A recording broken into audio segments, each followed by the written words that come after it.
Ladies and gentlemen, I'm back in studio. It's season 3, episode 29, I do believe. It's 28 or 29.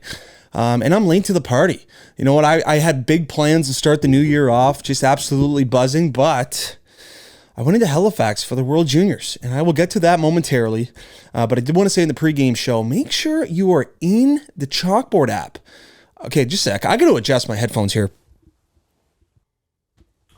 Check 1, 2, check 1. Is that going to work? Yeah, it's a bit better. Okay, headphones a bit adjusted, but get in the Chalkboard app. It is an unbelievable sports app. It is the best sports group chat going. We're talking best bets. And I mean, the last few weeks, if you're taking some of the bets that are proposed in there, you're up money for sure. So make sure you're in the Chalkboard app. I'm just coming off live on the line. I did want to mention as well, an absolute heater. I gave up 4 best bets. I liked Kenny McIntosh in the national championship game, Georgia versus TCU. I liked Mr. McIntosh to rush for over 65.5 yards. He ran for 70 yards against Ohio State in the national semifinal on 5 carries. I think that's an absolute lock. And I gave out some other best bets, so you can check that on the Instagram and the TikTok page. Yeah, we've got quarter 1. Today's episode will have the NFL. It's been a busy NFL weekend. Quarter 2, we've got some NBA talk. Quarter 3, NHL. And quarter 4, we'll dive into some golf talk. The golf scene is back, and I absolutely love it.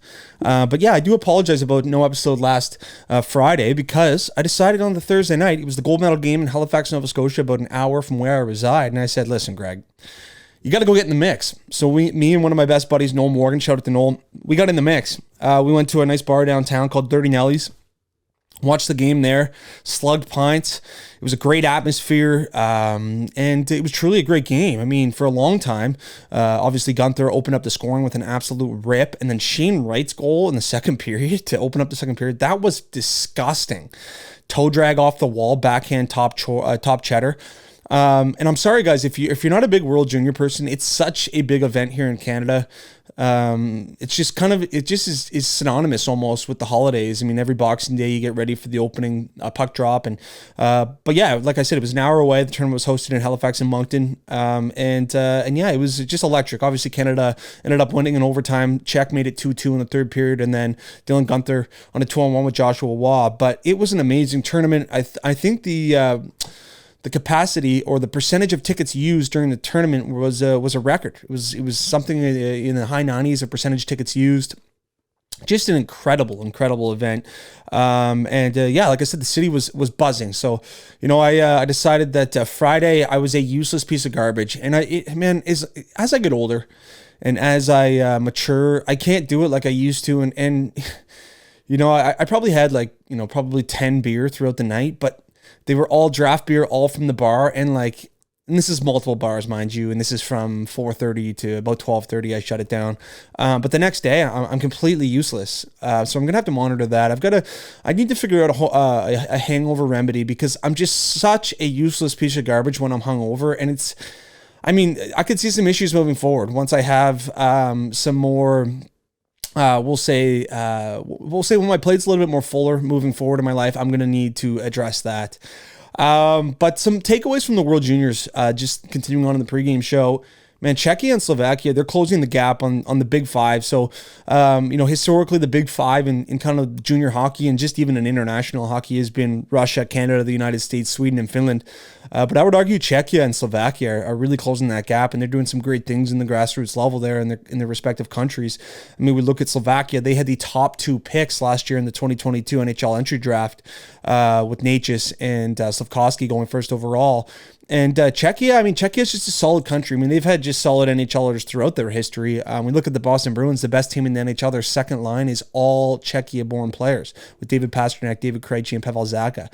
So these two countries are really doing a great job at closing the gap. But I mean, Canada is still king at hockey. That goes without saying. But that was definitely one of my takeaways, is that Czechia and Slovakia are certainly competitive. Slovakia was no easy out. I mean, they ended up beating the United States in the round robin. They were a big physical team. I liked the brand of hockey they were playing. Second takeaway, Logan Cooley, the third overall pick last year from last year's draft after the two Slovakian-born players. Logan Cooley, centerman for the United States, he's going to be a freak. He was fantastic against Canada. I thought he did a great job. He played the center ice position. He was going against Shane Wright. I mean, he looked looked fantastic. I think he was shutting down the Bedard line as well at times, but he looked really good. So I think Arizona's got a phenomenal prospect there, and as well as Luke Hughes. Jack and Quinn's brother Luke, the youngest brother of the Hughes brothers, he was phenomenal.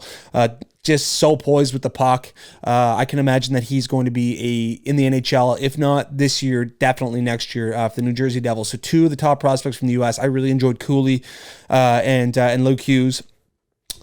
I think a guy that kind of went under the radar, he was playing on the fourth line. He had some mistakes early in the tournament that really, it tarnished his ability to get more ice time. But Adam Fantilli, who's projected to go second or third overall this year behind Bedard, he was fantastic. I'm really excited about Fantilli. He's a phenomenal skater. He tried a Michigan in the first game, as did Bedard. But I think Adam Fantilli is going to have a great NHL career. I think he's going to be a superstar as well. So he's a guy that I really enjoyed playing. And I thought he was going to score in the overtime game in the gold medal. He was buzzing during that gold medal game. So Adam Fantilli was phenomenal. And I mean, come on now. Connor Bedard, my fourth takeaway, he has every opportunity moving forward to be a generational talent. I mean, the records he was shattering and the Canadian-born players that he was passing was just phenomenal. I mean, Wayne Gretzky, Eric Lindros, it really is something special. I think Connor Bedard has that generational label, and I think that he's going to live up to it. So I think whatever team wins the lottery this year is really, really going to have a phenomenal player for the next few decades. Connor Bedard was so impressive as a 17-year-old in that tournament. He can shoot the puck. He's got great vision. I really enjoyed watching Connor Bedard. I think that we're not going to label him a generational talent yet, but I think that he's got every opportunity to be that. My final takeaway from the World Juniors, folks, is that the World Juniors should be hosted in junior hockey cities or in smaller cities outside of these NHL cities. For example, they were held in Edmonton during the summer. Like, I think that like 10 to 15,000. I thought there was some coming in. That 10 to 15,000 person arena is just that perfect size for the World Juniors. So Halifax, obviously a phenomenal job. Moncton did a great job, but I think moving forward, cities like London, cities like cities like Saskatoon, cities that don't have an NHL team, but I think those are the types of cities that we should be looking to host on the. For the World Juniors. Sorry guys, my head is all over the map right now. I'm hearing things. It's just I'm just absolutely sketching. But yeah, the World Juniors was phenomenal. I think the junior cities and foreign cities that have these 10,000 person arenas should host these events moving forward. And I think that Canada should automatically go to Halifax. Could be slightly biased. All right, folks.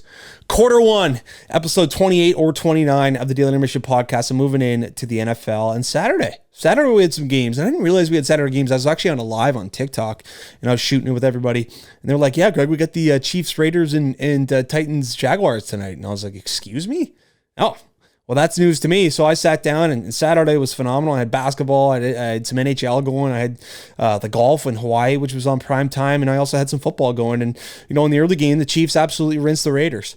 It's going to be interesting to see. I mean, obviously, this is kind of Black Monday or where the coaches get fired. But, the Chiefs look fantastic. And the Raiders really this is a disappointing season for sure for Raiders fans. I mean, we talked about it on other episodes about how strong the AFC West division was projected to be. And I mean, you'd have to think that Derek Carr's time in Las Vegas is over, which is sad, but the Chiefs lock up the number one seed.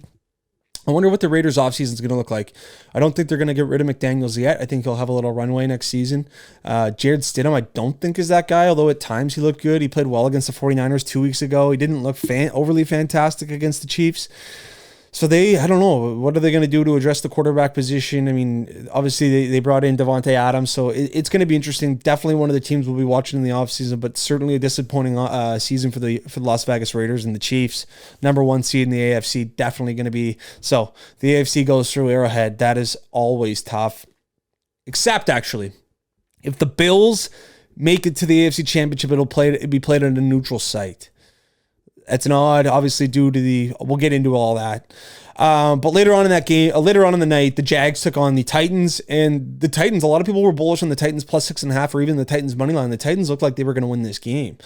But with a minute and 30 left, Dobbs, the quarterback for the Titans, absolutely gets stripped, fumbled. They take it back to the house to win the game 20-16. So the Jags end up winning the AFC South. They're in the playoffs. They're fired up. exciting for Jags fans. I mean, you think about a team last year under Urban Meyer who were terrible. The year before that, 1-16. It's so phenomenal to see the Jaguars in the playoffs. I'm really excited for them. I don't know how they're going to do in round one versus the Chargers, but obviously a great season from the Jaguars. Now the Titans offseason. I mean, Mike Vrabel's such a great coach, but is it rebuild time in Tennessee? I mean, Derrick Henry's kind of coming to the end of his career. He didn't have as dominant as a season as he had in past. And you've got Ryan Tannehill, he's Mr. kind of serviceable. He's not going to win you a Super Bowl. So another team that we're circling that is going to miss the playoffs, and we'll be watching in the offseason to see what they do to take some strides next season. Now, this is certainly, something I had to address on the podcast, and what a scary moment this was on Monday Night Football last week when Damar Hamlin, he went down against the Bengals, and it was very emotional for a lot of the football world. Really scary to see. He went through a cardiac arrest on the field. They had to perform CPR on him. It was just such a scary, scary event. Obviously, the teams prayed together in the end of the game. Today, as of today, Damar has left the hospital and will continue his recovery process. But he was in critical condition. He had a tube to breathe. What a scary scene it was for Damar Hamlin. And I think that, it was a great reminder that, these athletes do put their bodies on the line week in, week out for the entertainment, for the greater good of entertainment. It was so scary to see, but I think for all the people, it was T. Higgins who caught the ball and kind of was getting some extra yards and ran into Hamlin while he was making the tackle. And, kind of people were in, T. Higgins' ear, talking about how it was a dirty play. It was not dirty. T. Higgins did nothing wrong in the play. It was a freak accident. But I'm so happy to hear that Damar Hamlin, he's out of the hospital. He's healthy. And, number 3 was definitely making its rounds in not only Buffalo, but around the sports world. People thinking about Damar and praying for Damar and his family. But you fast forward. So obviously they canceled the game versus Buffalo and Cincinnati, which if Buffalo would have won, they would have had an opportunity to get the first overall label in the AFC, which is why if they make it to the AFC Championship game, it'll be played at a neutral site. But Buffalo, they open up against the New England Patriots and they run back the kick for a touchdown. I mean, you just can't write this stuff. It's just such storybook, fairy tale stuff.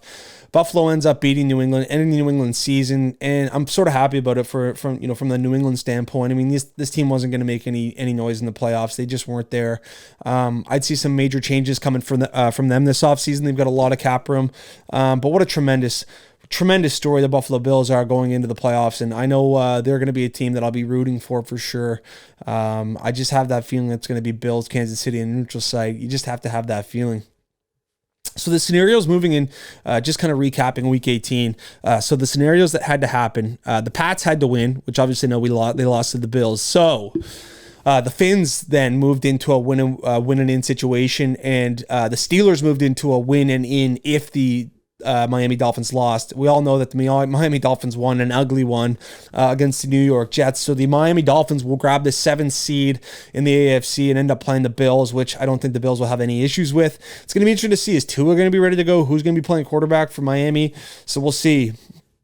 And on the NFC side of things, so Green Bay was win and in. Seattle was win and in if Green Bay lost, and Detroit was win and in if Seattle lost. And unfortunately, early on in the night, Seattle ended up winning in overtime against the LA Rams. So that means that Green Bay was in a win and in situation against the Detroit Lions. But we were on the Detroit Lions. We ran the Detroit money line, and Detroit ended up beating the Green Bay Packers on the road. Unbelievable story for the Detroit Lions. I hope they continue to build and really bolster this roster. I'm a big fan of Dan Campbell and the Detroit Lions. Man, what an incredible season. And I know, there's no participation awards and all of that nonsense in the NFL, but you have to feel good about the Detroit Lions and what a season they had, and just, what a collapse by the Green Bay Packers. But I mean, we all wrote off the Green Bay Packers earlier on in the season. I mean, where they get off to like a 4-8 start, and we thought there's no way, and they had a win and in opportunity. So you get it, tip your cap to the Green Bay Packers. All right, folks, let's kind of look ahead. I'll preview these more on Friday's episode, but Saturday we've got the Seahawks heading in to play the 49ers. I'm riding the Seahawks for sure. I am riding the Seahawks money line in that one. So we got Seahawks, 49ers, and then we've got Los Angeles heading in to play Jacksonville. Looks like Los Angeles is a 1.5 favorite. That is going to be a phenomenal football game. Two great football games to start off. Excuse me, on Saturday. So we've got, I'm not sure where I'm going to lay my money on the Chargers Jaguars yet, and then Sunday we've got Miami to take on Buffalo. Obviously Buffalo, I'll be, hammering them. The Giants heading into Minnesota. I wonder if the Giants could upset Minnesota. It seems like such a game for Minnesota to lose. That's another one I'll circle and not have a prediction yet. And then we've got the Ravens heading into Cincinnati. I like Cincinnati in that one. Even if Lamar plays, he hasn't played in so long, and it really feels like the Cincinnati Bengals are starting to groove. And then on Monday night, we've got the Cowboys heading into Tampa Bay to take on the Buccaneers. Both teams this week looked awful. The Cowboys looked terrible this week against the Commanders. I'm going to be riding the Bucs there just because I'm a Brady diehard, but it's going to be exciting. We get the NFL playoffs. Can you imagine how fast 18 weeks goes by? It seems like just yesterday we're just sitting here in the beginning of September getting fired up about the NFL season. But excited for the playoffs. We'll get into the betting scene come Friday's episode. Let's move into quarter two, NBA action. And this is coming from Jack Archer and I in the Chalkboard app. If you saw the parlay that I put together on Saturday night, it was a Jaylen Brown over 35.5 points, assists, and rebounds. It was Luka Doncic over 52.5 points, assists, rebounds, and it was Zach LaVine over, I think, 36 points, assists, rebounds. LaVine hit, Doncic hit, and Jaylen Brown had 35, and it was 35.5 over. So we lost by 1 point or assist or rebound. So that one was a shot to the gonads early on that Saturday parlay, but I'll be getting something together. I like those points, assist, rebound parlays. LeBron James has been in the media this week. Obviously, the Lakers, they've been playing a lot better. They've won 5 in a row. It sounds like Anthony Davis is getting closer to a return. But LeBron spoke out this week talking about how he's excited.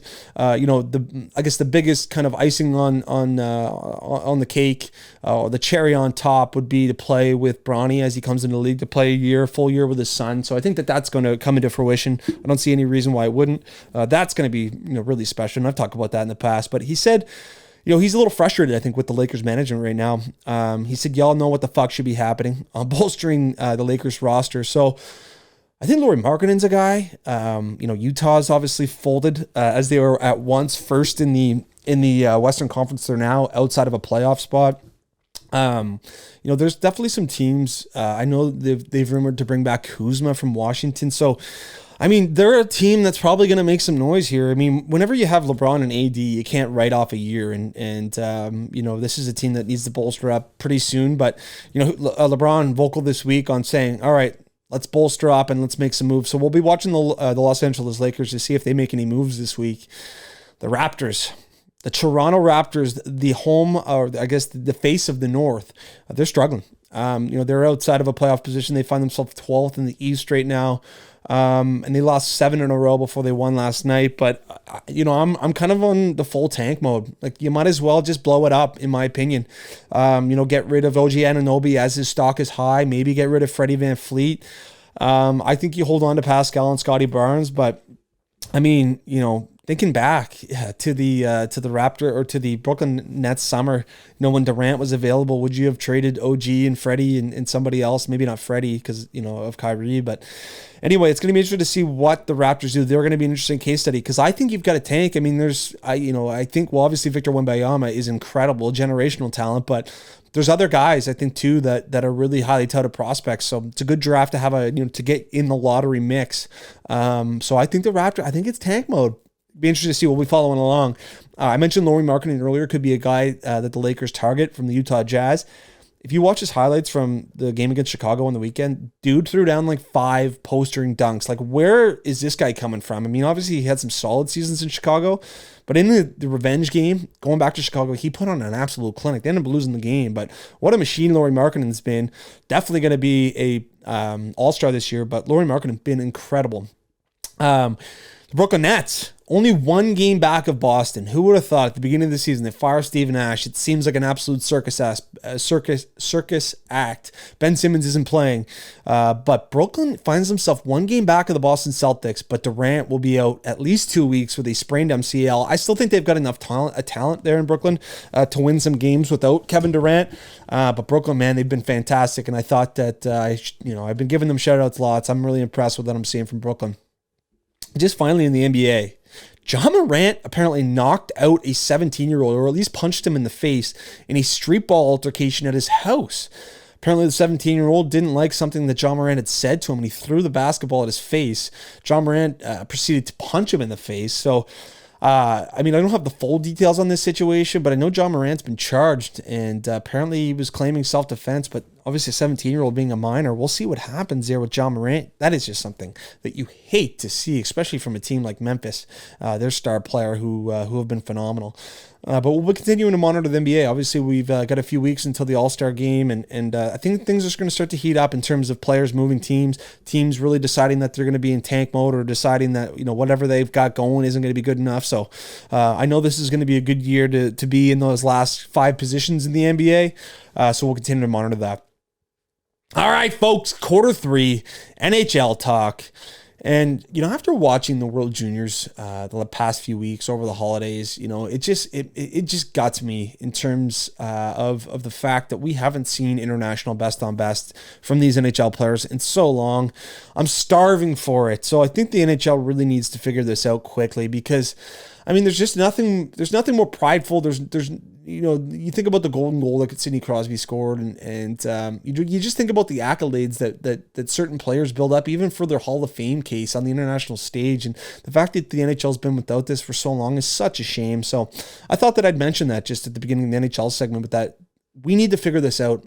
Gary Bettman, you got to sit down with the boys. And I did research that the IIHF, the International Ice Hockey Federation, did say to the NHL that they want to know next year if the NHL is going to be going to the Olympics. So hopefully 2026, we'll cross our fingers. Be interesting to see if a guy like Connor Bedard would make that team. But you'd have to think in 2026 he'll be without Crosby. I don't think Crosby will be on that team. Marchand certainly won't be on that team. There'll be some guys. Anyway, it's but you'll still have McKinnon, McDavid. You really want to see.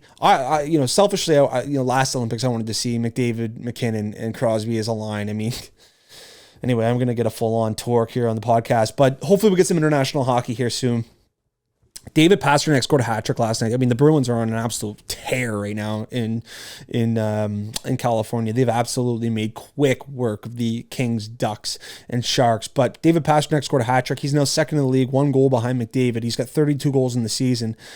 And I'm not sweating the fact, being a Bruins fan, I don't think David Pastrnak gets enough love, and I love talking about the Bruins in the podcast clearly, but he's obviously a free agent next year, and they need to get him done. They need to get him signed. So I'm hoping to get that done. I listen to 32 Thoughts frequently. I hate the free ads on the podcast, but Elliot Friedman and Jeff Merrick do such a great job if you're a hockey fan on their podcast. And they were saying that I think it's that 8 years, $11 million. The Bruins always find a way to weasel out really good contracts. $11 million for David Pastrnak would be such a steal. So hopefully they continue negotiations. Hopefully we can get David Pastrnak signed up pretty quickly, because I think too, even in the grand scheme of things, I don't think he gets enough love. He's such a fantastic goal scorer in the league. But the Bruins continue to be an absolute force in the NHL, and this team, if they can add I think they're going to add at the deadline. We'll see what happens. You don't have to add. I think if you're a Bruins fan, or even just a Bruins management, but historically says that history says that they will, and man, they're going to be a deep roster. But Max Pacioretty made his return this week after missing the entire first half of the season. He scored twice. This Carolina Hurricanes team, they find themselves at the top of the Metro Division. They're going to be a handful, clearly. They're going to be a phenomenal team come playoff time. Rob Brandamore, obviously the brand of hockey that they have playing, with the addition now of Brent Burns and Max Pacioretty to a team that's already a scary playoff contender. The Carolina Hurricanes are going to win that division, and they are going to be a full-on force. So that's a team to watch, a team to bet on moving forward. I know we've made some money on the Hurricanes this year. So if you're in the Chalkboard app, we're going to be bullish on the Carolina Hurricanes. I do want to talk about 2 teams here in the NHL segment, the Buffalo Sabres and the Ottawa Senators. The Buffalo Sabres and the Ottawa Senators find themselves in the playoff hunt. Senators 7 points back. The Buffalo Sabres 4 points back. The Buffalo Sabres are 8-2 in their last 10 games, and they've got Rasmus Dahlin, who's in the Norris chatter, and they've got Tage Thompson, who's in the Rocket Richard race. So they've got young stars just littered through their lineup. The Buffalo Sabres have been friggin' fun to watch. And one of the best bets I give it on TV, I like the Sabres -1.5 tonight against Philly. But even the Ottawa Senators, I mean, we look at the Ottawa Senators, they've been out without Josh Norris, who was their best goal scorer, without, what's his name? Joseph, a French individual on their third line, and obviously Formanton hasn't played all season. Like they've been kind of unlucky with some of the prospects and some of their players being injured. But they only find themselves 7 back, and is there a chance that either of these two teams make the playoffs? For me, I don't think. I think it's they're both just a little premature, in their playoff runs. But these are two teams in the next 5 years definitely going to make some noise. Like they're definitely growing to be good teams in the Atlantic Division. So that's been fun to watch for sure. I did want to mention too, Toronto Maple Leafs forward Mitch Marner is the second fastest Toronto Maple Leaf to score 500 points. If you missed that, it was a special little moment. Austin Matthews, I don't know how he got 2 pucks, but he threw a puck into the stands and then he gave the 500 puck to the trainer. So that was a fun little moment there for the Toronto Maple Leafs. And we got the All-Star teams announced, folks. So let's go through the All-Star teams here, and let's talk about some of the All-Stars. So the Metropolitan Division will ice Sidney Crosby, Johnny Gaudreau, Kevin Hayes, Jack Hughes, Brock Nelson, Alex Ovechkin, Andrei Svechnikov, and Igor Shesterkin. I love how Crosby and Ovechkin are going to be there together. And I think that they vote in 3 guys for each division, if I'm not mistaken. So that right there is looking solid. Kevin Hayes, obviously very happy for him. He had an emotional interview this week talking about how his brother, obviously, Jimmy passed away last year, suddenly. And he talked about how Jimmy would always talk about Kevin making the All-Star game and how he could feel it. So that's obviously a special moment for Kevin Hayes going to his first All-Star game and Shesterkin first All-Star game. The Atlantic Division, Kucherov, Larkin, Marner, Suzuki, Tage Thompson, Brady Tkachuk, Matthew Tkachuk, and Linus Ullmark. It's kind of milky, to be honest with you, these Tkachuk brothers. Like, I don't know, anyway, obviously Brady's had a tremendous season, and so has Matthew, but it could be pretty milky here in the next few years if it just turns into the Tkachuk show every single All-Star game. It feels like they've kind of taken over the last few. I'm hoping that the Ottawa Senators especially send off some of their prospects. I mean, I think personally, I would have liked to see Drake Batherson go. Obviously, last year he had to miss the All-Star game due to the fact that Aaron Dell absolutely greased the fucking wheels off the kid. But so the Tkachuk brothers hopefully don't take too much of the spotlight because it is a celebration for all the star players, not just the fact that there's brothers in the same division. All right, moving into the Central, we've got Kirill Kaprizov, Clayton Keller, Jason Robertson, Vladimir Tarasenko, Seth Jones, Cale Makar, Josh Morrissey, and UC Saros. It's exciting for Josh Morrissey. He's such a steady defenseman in Winnipeg, doesn't get enough love, great player. Jason Robertson obviously having a fantastic season. So I thought Clayton Keller is the longest serving Arizona Coyote right now. So the Central Division, obviously, I'm going to just say this right now, looking like one of the weaker teams. Matty Beniers, rookie, will be playing for the Pacific Division alongside Kevin Fiala, Nazem Kadri, Connor McDavid, surprise, surprise, Elias Pettersson, Troy Terry, Eric Carlson, and Logan Thompson. So I do believe that all of those guys will be joined by 3 guys that are voted in. But the NHL All-Star Game is certainly a fun time of year. So we'll continue to monitor that to see who gets voted in. I'll probably plug some votes. Try to get Pasta in there. Because if Pasta doesn't go to the All-Star game this season, it's a fucking shafting. But anyway. All right, that's going to conclude the NHL. We'll move into quarter 4. We'll talk about the PGA Tour. Hopefully you guys all enjoyed, or hopefully you guys all got into the PGA Tour one and done pool. And our first event has come and passed. The Century Tournament of Champions, Kapalua. I mean, that is on the bucket list. That course looks so nasty at the Plantation. And just even to the scuba diving and jet ski. I mean, the whales. Hawaii looks just like it's not real life. It looks like a Jurassic Park. It's unbelievable. But Colin Morikawa leads from beginning to finish until the back 9 on Sunday when he decides to shart his pants. And John Rahm was 7 back making the turn. He ends up going 5 under through 4 holes in the back 9, birdies 18, and wins the Century Tournament of Champions. And yes, ladies and gentlemen, I did pick John Rahm in the one and done, and that is a win. So I'll be taking the win from John Rahm, $2.7 million to start the year, start the one and done. Absolutely phenomenal. My DraftKings were fucking terrible this week, so I'm looking to hop back on the DraftKings and have a better showing this week at the Sony Open. So we get the Sony Open this week in Hawaii. Obviously, congratulations to John Rahm and feel bad for Colin Morikawa. But with the Sony Open this week in Hawaii, so there's a few of the big names that are going to be sticking around for the tournament. Tom Kim comes to mind. Sung Jae Im, Hideki Matsuyama's had good history here. Jordan Spieth sticking around. But here are some guys. I do research on Data Golf. It's a free golf website, and it gives you kind of a last 5 year sample size of the guys in the field, their strokes gained, how many rounds they've played versus their expectation. It's a really good site. So there's a course history tool. It gives you the course from the Sony Open, which is Waialae Country Club in Hawaii. And the guy that's kind of jumping off the page to me right now is Hideki. Obviously won it last year. He came 19th in 2021 and 12th in 2020. So Hideki looks like he's going to be a nice guy to play.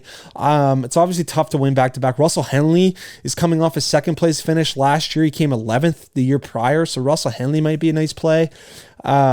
Michael Thompson, that's a name that you don't hear very often. He had the big beard last year. He came 5th last year, 25th and 38th.